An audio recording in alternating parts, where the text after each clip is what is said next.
What if England are the most difficult bowling team in the third innings, but because that sentence is so boring, no one has actually noticed so far? Because baseball is about slogging so hard you get to play more golf, declaring so early you get to drink until you vomit on yourself between matches, and saving Test cricket while looking sexy as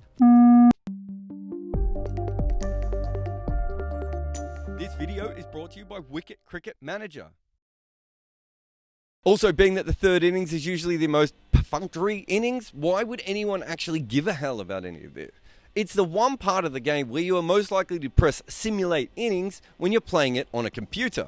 And that is essentially what England have done. They've made the third innings so boring that teams really do try to simulate their innings rather than just going out there and doing their job. This is all the third innings against England so far. I have the other New Zealand third innings here, but that was something very different because that was a follow-on, so it doesn't really count. And that may also be why it was the first time a team actually did well in the third innings against them. The other one is Ireland, who scored a reasonable total, but by then the game was completely dead and it didn't matter. No one else has passed 350 against them in the third innings. And unless something very special happens here, that won't happen again. And one of the reasons is that England just choked teams. The baseball bore in the third innings.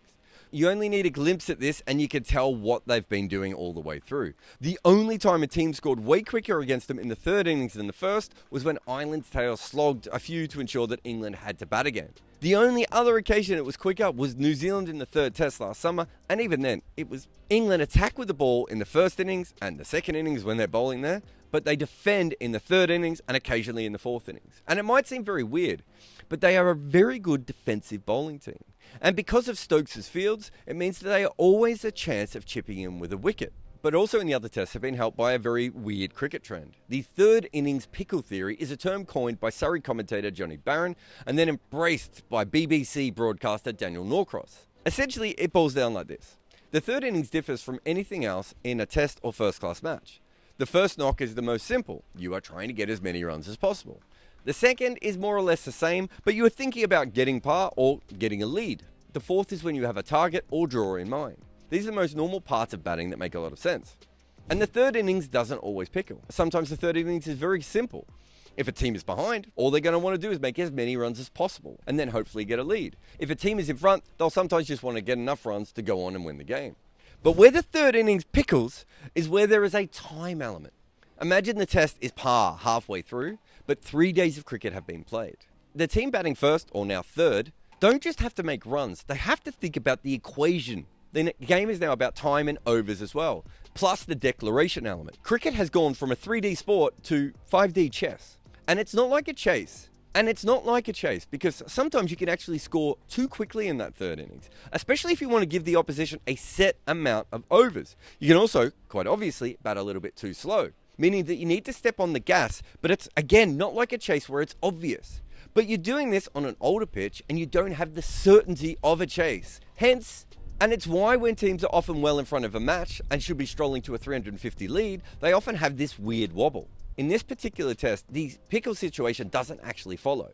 But I want to have a look at some of the other games where it has. First, I had to take out the matches where England had a massive lead, or the other team was completely blown away, and also that follow-on match. This is the 5 occasions where England went in at near par, or even well behind, against the best test teams. You can see that all 3 of New Zealand's tests, it was par at halfway. The Kiwis had a chance to set totals, but they often got confused, bored, frustrated, or over-attacked, and they just never set enough runs. The India match is interesting. India had a chance to knock up a quick 300 or 350 because they had a huge lead in the first innings. 6 of India's batters made it to double figures in that third innings, but no one went past 66, and England kept chipping away, and India limped towards 245, and England destroyed them in the chase. The Australia game at Lords was another one where they had a big lead. Another one where essentially Australia were 287 for 2 in front in their third innings. That game should have been completely cut off. But England kept bowling dry, they waited for mistakes, and chipped away. Now, in that game, Australia was so far ahead that England didn't win, but they gave themselves another fair shake. This is the bowlers with over 90 overs in the third innings for England. And you'll see that there is no singular bowler with a good average here. And that makes sense, because the key to this plan is that any of their bowlers can take wickets at any time. You put set batters up against dry fields, and you're waiting for a mistake. But so there is no bowler with a low mark, but also none with a high average. Consistency is the key. It's the same with economy. No one goes at more than 3.5 runs and over. Stokes is the fifth bowler, and usually the one who tries the most is worse than the rest. But he's also very good at getting out set batters, so that actually evens out with him. England have a plan, and they all stick to it. And when that doesn't work, they milk the last bits of cartilage out of Ben Stokes' knees. The Ollie Robinson to Usman Khawaja moment in the first test was the peak of this, even if it wasn't in a third innings. This field was about making Khawaja score square while taking risks. Eventually he did, and he was out. Robinson was bowling cutters and Yorkers at the time. So think about this. England were bowling like it was in the death, but with a slow pitch field. If you look at the difference between England and the rest of the world in the third innings, the difference is minus 0.5 runs, which per over is not that much. You might actually expect it to be bigger. But England matches have been a lot faster scoring. And so the sudden slowing of these games is more than just the raw numbers. But you really see the difference when you look at them in the first and second innings. It's only the fourth innings when they're as low as the third innings, and they actually haven't bowled that much in the fourth innings so far. You can see that there is no pattern when England is batting. They go very, very hard when they bat in the first innings, and then they're fairly even from then on in. So teams haven't managed to use their own tactic against them. And partly that is because of their white ball skills of accumulation without losing wickets is so much better than anyone else.